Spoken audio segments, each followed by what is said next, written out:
Vous avez entendu les arguments. Ouais. Pour Pierre, c'est clair. Pour Greg, c'est flou. Oui, les deux se tiennent. Pour moi, il est dans le flou. Ce qui ne m'inquiète pas outre mesure, parce qu'il peut même être dans le flou avant le premier match, bizarrement.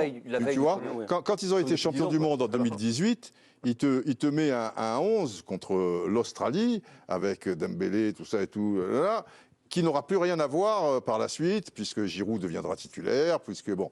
Il se trouve qu'il faut faire attention avec l'Euro, parce que parfois, c'est plus relevé que la Coupe du Monde. Enfin, il faut être tout de suite dans le grand bain. La Coupe du Monde, on va dire qu'il y a des adversaires à t'apporter en phase de groupe. Tu fais 3 matchs nuls, tu continues. Un peu plus tranquille, Portugal en 2016 aussi. d'une manière générale. Je pense, mais il y a de quoi l'être dans le flou par rapport à ce que tu as vu, par rapport à ce que l'on sait, par rapport... bon, c'est vrai, il manquait Griezmann, et Griezmann sera là et tout. Enfin, on en parlera tout à l'heure. Je crois qu'il est dans le flou. Mais... c'est pas forcément inquiétant avec lui, je pense. En tout cas, le point est pour vous. Il peut trouver la meilleure solution. Greg, nous avons un sélectionneur qui a joué la Coupe du Monde, Euro, la tête des Bleus. Est-ce que vous avez déjà été dans le flou, Raymond? C'est le mot qui me va pas. Quel est le mot juste? Le mot flou, ça veut dire qu'il est perdu. Non, est-ce qu'il y a des points d'interrogation? C'est pas pareil, c'est pas pareil, ça. C'est pas pareil. C'est la situation, elle est floue. Parce qu'effectivement, il y a des joueurs qui sont pas à leur poste, qui sont un petit peu moins bien, qui tactiquement n'ont pas tout compris dans ce match-là. Ça, oui. Mais ça ne veut pas dire que le sélectionneur, lui, il est dans le flou. Est-ce qu'il a son 11 de départ? Il est dans le dur. Là, je suis pas sûr. Donc, il y a un flou autour du 11 de départ? Non, c'est pas... Ah oui, non, mais lisez la question. Deschamps est-il dans le flou concernant son 11 de départ? Qu'est-ce que tu voulais comme mot, alors? La langue française ne manque pas... Non, c'est pas Deschamps qui est dans le flou. Je veux dire, c'est pour le moment l'équipe, par rapport aux joueurs qu'il a, c'est un peu plus difficile, parce que c'est pas forcément cette équipe-là, ça ne sera pas forcément cette défense, ça ne sera pas forcément ces milieux qui seront là, et l'avant-centre non plus. C'est pas inquiétant, Raymond, ça, à 3 mois Mais non, mais hier, c'est pas son équipe type, déjà. Je sais que c'est pas son équipe type. Oui, mais il va pas y avoir 25 matchs, et on peut supposer que l'Allemagne a un peu plus de certitude quand tu les vois jouer quand même. Ah bon, tu trouves pas franchement, que Nagelsmann est en train de trouver quelque chose de très intéressant? Je pense que c'est le piège du match d'hier. Ah bon? C'est qu'autant on est en train de s'alarmer un peu sur les Bleus, parce qu'on a toujours des doutes, etc. Autant il y a encore quelques semaines, l'Allemagne c'était quasiment des nulos pour tout le monde, et aujourd'hui c'est des giga-cracks, quoi. Donc non, l'Allemagne ils ont fait leur meilleur match depuis un an. Tu ne trouves pas que hier, Nagelsmann, avec le retour de Kroos, qui est capital, et avec ces Musiala... ils reviennent à leur niveau, quoi. Oui, c'est un match rassurant pour eux. Oui, mais il y a quelque chose où, pour le coup, après ce match-là, et par rapport à ce qu'il a mis en place... Et qui a marché, parce que c'était pas innocent, quoi. C'est pas tombé comme ça du ciel. Dans l'intensité, avec des circonstances favorables par rapport à l'adversité, etc. et tout. Lui, il est un peu moins dans le flou. Alors, trouver un autre mot, le fog, non, je sais pas. Non, mais il y a quand même un flou sur l'équipe d'Allemagne en général depuis plusieurs mois. C'est pas un match qui les sort de là. En tout cas, ils sont pas favoris de l'Euro, tu vois ce que je veux dire? Non. Pas encore, mais je trouve. Mais ils ont bombé le torse hier. Ah oui, ils ont fait un très bon match. Raymond, par rapport au 11 de départ, on le voit. Samba, effectivement, il n'est pas titulaire. Le problème, la réalité, c'est que Mike Maignan, le titulaire du poste, est quand même souvent absent. Donc, c'est une possibilité pendant l'Euro. C'est pas Hugo Lloris qui ratait jamais un match. Oui, mais on peut pas dire qu'il était mauvais dans ce match-là. Non, mais je vous dis par rapport au 11 de départ. Koundé, Klose, on ne sait pas qui est titulaire. On est d'accord? C'est Pavard qui... Pavard, il va redevenir arrière droit? C'est obligé. Ah d'accord. Donc tout le monde est d'accord, Pavard redevient arrière droit. Non. Klose et Koundé ne sont pas concurrentiels. Donc c'est Pavard l'arrière droit. Le meilleur, c'est Pavard. Upamecano est titulaire, ça on est d'accord? C'est pas sûr. Jusqu'à présent, attendez. Il y a déjà Grégory qui n'est pas d'accord sur Pavard. Non, déjà sur Pavard, non. Mais il a le droit de ne pas être d'accord. Oui, mais c'est pas la même question. Il n'est pas obligé qu'il ait raison. Ah non, mais il peut ne pas être d'accord. Non, mais c'est des choses qui... On rappelle quand même, et vous l'avez dit, qu'il n'est plus du tout latéral en club. Il joue dans une défense à 3. Et ça fait 3 ans qu'il prend la tête. Alors lui, il faut que tu le refasses un petit coup, donc il refait un petit coup et tout ça. Et il y a le problème des joueurs qui... Moi, je ne veux pas insulter Didier Deschamps en disant dans sa tête, il est dans le flou. Mais la situation... est moyennement nette. D'accord, mais c'est deux questions. C'est juste ça. Non, il y a écrit, est-il dans le flou sur son équipe? On n'a pas dit Didier Deschamps, est-il dans le flou dans son équipe? Si vous pensez qu'il va... Apprenez à lire. Je pense que Deschamps, il a dans sa tête les 2 tiers, voire les 3 quarts de son équipe type en tête, et qu'il y a effectivement 2 à 3 postes, donc sur 11 joueurs, ça fait moins de 30%. Eh bien non. Où il se dit, bon, il y a peut-être un truc à jouer, peut-être au milieu avec le Kamavinga, peut-être. Non, parce que vous partez et déjà. Greg, voilà. sur le 11 de départ, il y a combien de déjà, joueurs vous partez actés sur le fait qu'il va aller au mondial en 4-3-3, ou qu'il va aller à l'Euro. C'est un Euro d'ailleurs. Je n'en sais rien et lui non plus. Donc déjà, et là tu vas changer. Ça, Non, mais voilà. Ça, non, on peut ça, pas. Tu peux pas le dire. Tu peux pas dire et lui non plus. Toi, tu n'en sais rien. Lui, il le sait. Mais non, parce que ça va dépendre, ben ça va si. dépendre de son mécano. Je veux dire, ça dépendra de qui sera à ce moment-là. Je ne sais pas s'il le sait, parce que s'il le sait, il l'aurait déjà fait hier quand il prenait l'eau à la mi-temps, par exemple. Il a fait des matchs comme ça, des préparations, il a fait des matchs.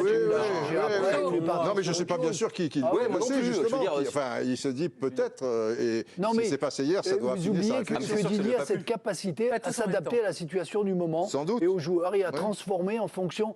Chaque fois, il est revenu sur des moments où ça n'allait pas bien, il est revenu, il a trouvé la formule. C'est ce que j'ai dit. Ludo, sur le 11 de départ, je veux des réponses claires. Il y a combien de joueurs qui sont déjà sur le 11 de départ pour débuter l'Euro? Ça, c'est celui d'hier, du coup. Oui. D'accord. Voilà. Il y a combien de joueurs dans lesquels il n'est pas dans le flou? Même si ce terme a l'air de vous déranger. Là, il y a plus de la moitié de l'équipe, à mon avis, qui n'est pas censée être titulaire. Pour moi, il va se baser sur ses fondamentaux, on le sait. Et moi, je crois, dur comme fer, qu'il restera sur son 4-3-3. Donc les 4 de derrière, vous mettez qui? Il y aura Upamecano Konaté, parce que c'est sa charnière la plus utilisée, c'est ce qui lui amène. Mais Saliba, il n'a pas assez de certitude sur Saliba en bleu. Et les côtés. Les côtés, il fera comme il a toujours fait. Il y a toujours un flou sur les côtés. Voilà. Donc ce flou existe, mais en fait, son pragmatisme et son côté la chance du moment fera que ça deviendra clair, soit quelques semaines ou quelques jours avant le début de l'Euro, soit après le premier match. Il y aura toujours un blessé, il y aura toujours un qui sera dans une meilleure forme que l'autre, il aura plus de certitude et ça marche toujours comme ça avec lui. Après, au milieu, que ce soit Tchouaméni ou Kamavinga, peu importe, on sait qu'il y aura Rabiot, Griezmann, c'est sûr. Tchouaméni, c'est pas sûr? Moi, j'ai de plus en plus de doutes, mais Kamavinga, à un moment donné, avait repris le dessus. Là, c'est lui qui le reprend. Donc, mais bon, c'est pas ça qui va changer fondamentalement le visage de notre équipe. Et devant, ça sera Giroud, Dembélé ou Coman et Mbappé. Non, ça peut être Mbappé, Dembélé et Griezmann. Et jouer à 4 au milieu, non, à 4, je pense à que 3 au milieu Griezmann, il le garde. Griezmann, il le garde. Non, Griezmann, il le gardera au milieu de terrain. Je veux dire, quand tu avais Matuidi sur le côté, c'est comme ça que ça jouait. Je veux dire, avec un milieu. Griezmann où? Et Griezmann derrière Mbappé avec Dembélé, avec un truc décalé sur le côté, avec pas d'ailier gauche. Pas dans un premier temps en tout cas. Ça va être pas dans un premier temps en tout cas. Il commencera pas comme ça. Griezmann, il faut. Peut-être que si ça tourne vinaigre et au fur et à mesure de la compétition, il changera, mais il partira avec Giroud en neuf. Ouais. Il partira avec Giroud en neuf. Écoute, sur ce qu'on a vu Giroud là, il partira avec Giroud en neuf. Hier.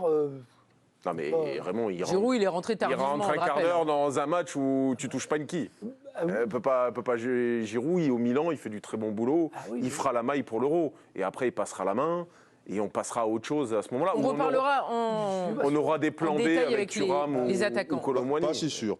Par rapport à ce qui s'est passé hier, il y a une explication de Didier Deschamps. Lui, il est allé sur le déficit physique. On va écouter Didier Deschamps et on en parle en plateau. Sur le plan athlétique, oui, on était en déficit. Ça peut être individuel, mais surtout collectif. La réalité, c'est que oui, l'ensemble du groupe est arrivé avec beaucoup de fatigue. Il y a pas mal de pépins aussi. J'ai pas voulu prendre de risques sur certains joueurs aussi. Raymond, est-ce que c'est une excuse valable? On n'a pas l'impression que hier, ce qui était le plus choquant, c'était le problème athlétique. C'était que techniquement, il y avait une équipe meilleure que l'autre, non? Non, mais le sélectionneur ou l'entraîneur n'a pas besoin d'excuses. Il a des explications. Et cette explication est comme ça, acceptable? Et l'explication la plus facile, c'est de dire que c'est au niveau athlétique, mais au niveau technique, on a été battus.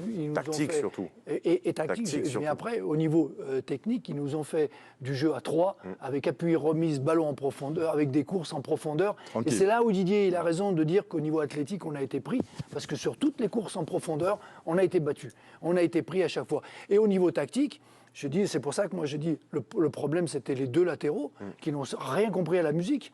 Parce que dans ce système-là, on le voit, le premier but il est extraordinaire. Koundé, il court en profondeur. Alors que l'autre décroche, revient dans l'axe. Comment il s'appelle? Wirtz. Lui, il vient décrocher. Il leur a fait ça pendant tout le match. Ouais. À chaque fois, les deux, ils ont fait ça. Là, le seul truc, c'est que les latéraux, ils ont assez d'intelligence pour comprendre qu'ils doivent aller chercher les milieux, justement, pour occuper ce milieu-là et laisser le couloir. Dembélé, il sait faire, défendre. Et c'est pas Mittelstadt qui nous aurait embêtés en débordant sur les côtés.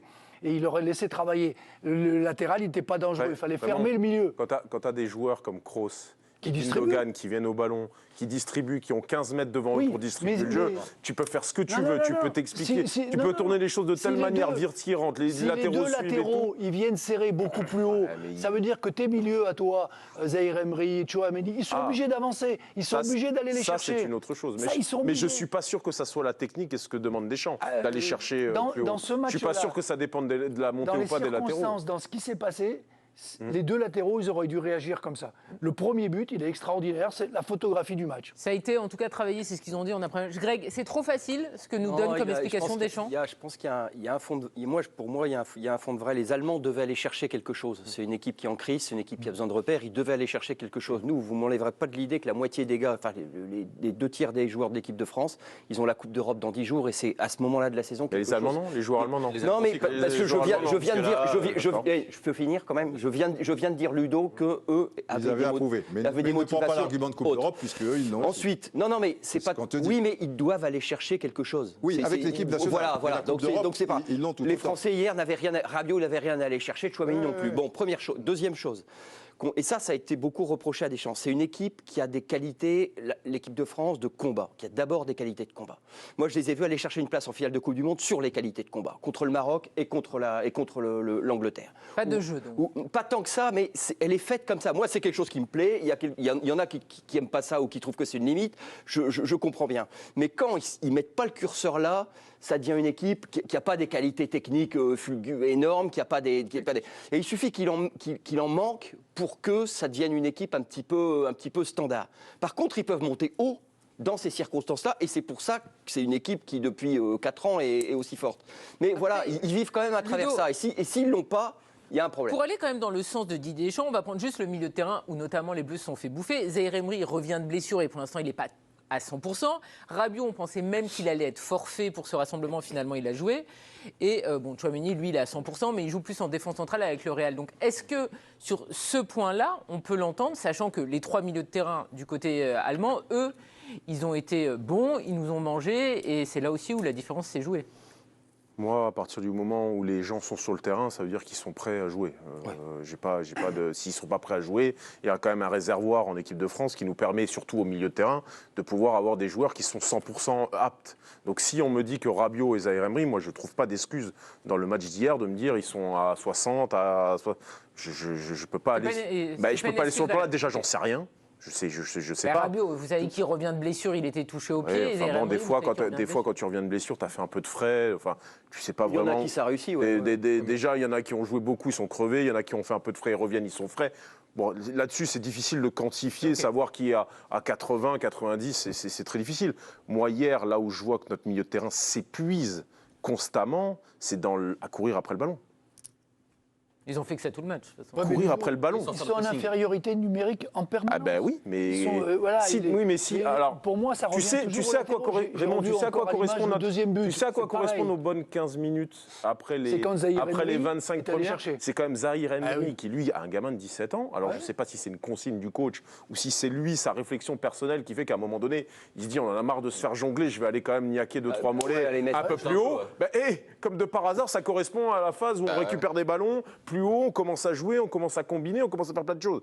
Le problème, c'est qu'on a laissé et Kroos, et Gundogan, et celui dont j'ai oublié le nom, dans un fauteuil total. Les mecs, ils ont fait ce qu'ils ont voulu. Et comme ils n'ont pas de réel neuf, donc tu as une charnière avec une pointe basse, où tu as 3 mecs qui sont constamment avec personne, parce que Havertz des zones, Moussiala des zones. Donc c'est rien. Et ce qui m'étonne hier, c'est que tu dois jouer finalement pour essayer de contrebalancer.